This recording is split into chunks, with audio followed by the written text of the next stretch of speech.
ng Games and Amusements and Social Justice and Welfare and Rural Development Committee, Vice Chairman ng Senate Blue Ribbon Committee. Maayong buntag, Senator Erwin Tulfo. Sir, boss, good morning. Ay, maayong buntag, Sir Aljo.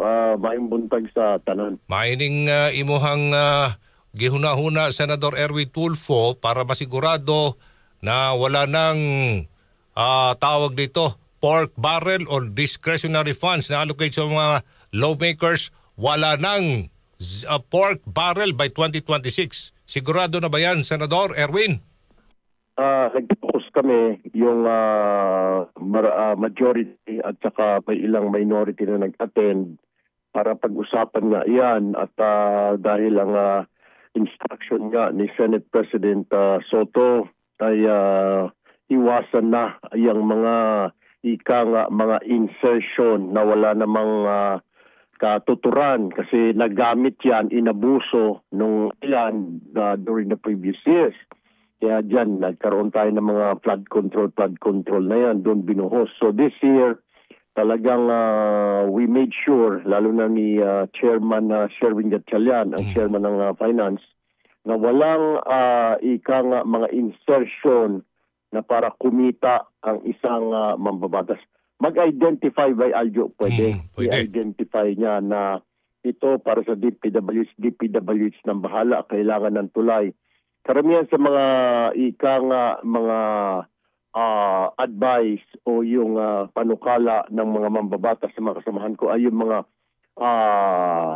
earthquake na lugar ng mga tinamaan tulad ng Cebu, tulad ng Davao at yung mga binaha, yun na karamihan at karamihan ay mga puro infrastruktura. Wala na yung mga farm to market at ayaw na ng Pangulo ng mga flood control. So nakasentro ito sa pagpapagawa ng tulay at yung mga nawasak na mga building by Aljo. Oho, kickback wala na rin.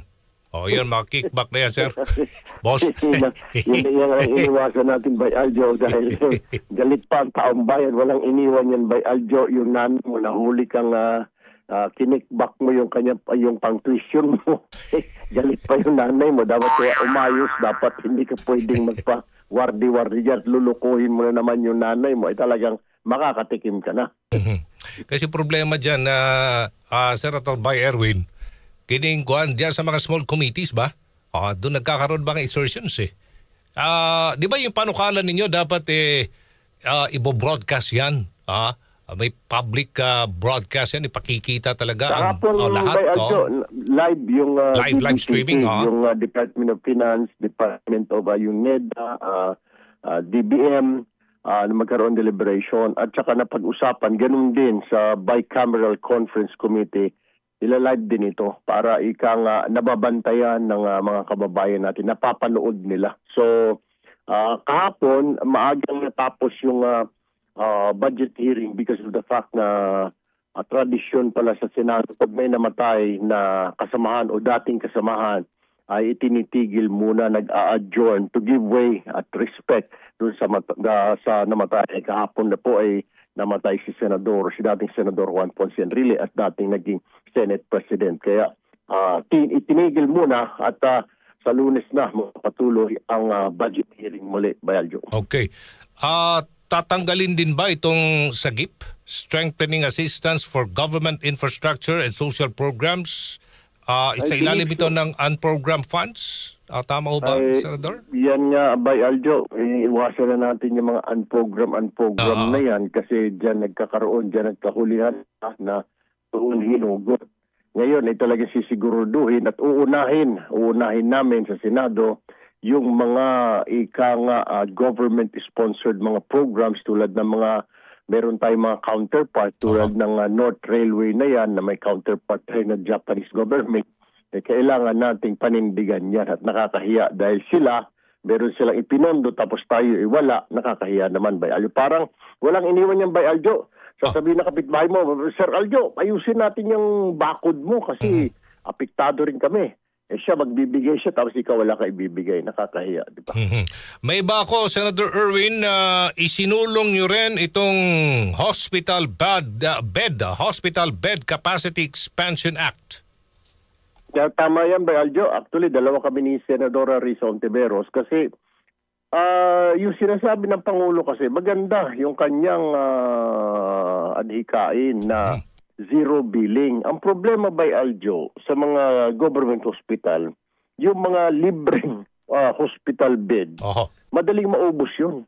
Okay. Kaya pagdating mo sa hospital, magtataka ka, nag-aantay, nakapila dyan, naka-wheelchair, nag-aantay sa labas ng emergency kasi nag-aantay na may mag-check out. Kulang na kulang. So ang iba, napipilitan by Aljo, pumupunta sa mga private. Yan ang sinasabi natin na dagdagan naman, bawasan natin kasi kahit na government by Aljo, may mga private ward pa rin sila eh. Ano kaya kung alisin natin, bawasan natin, gawin na nating 10 ang pay ward o pay room ng mga public hospital at lahat ng floor gawing libre, wala nang bayad. Palagay ko by Aljo kasi may mga hospital tayo dyan na yung buong 5th floor o 6th floor puro private yun. Alisin na lang yun, bakbakin, lagay na lang, magtira ng 5 bakit ka dyan pupunta sa public hospital at pagkatapos magpa-private ka? Dapat pag-public, para sa mga public, para sa mga mahirap. Kung kaya mo naman magbayad, di mag-private ka, di ba by Aljo? Para yan ang problema, kulang ang higaan o kama para sa mga libre by Aljo ng mga kababayan natin. Reaksyon niyo po, Senator Erwin, dito sa sinabi ng Pangulong Ferdinand R. Marcos Jr., mga sangkot sa korupsyon sa flood control ay makukulong bago magpasko.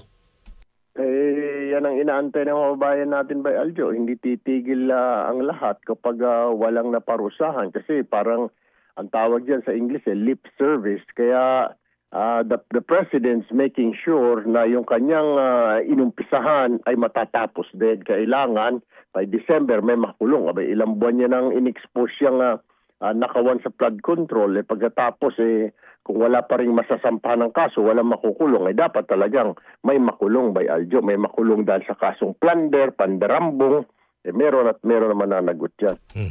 Hindi yata matutuloy din ang paggarap ni Zaldico via Zoom? Tama ho ba, Senador Erwin? Tama yun by Aljo kasi ang problema is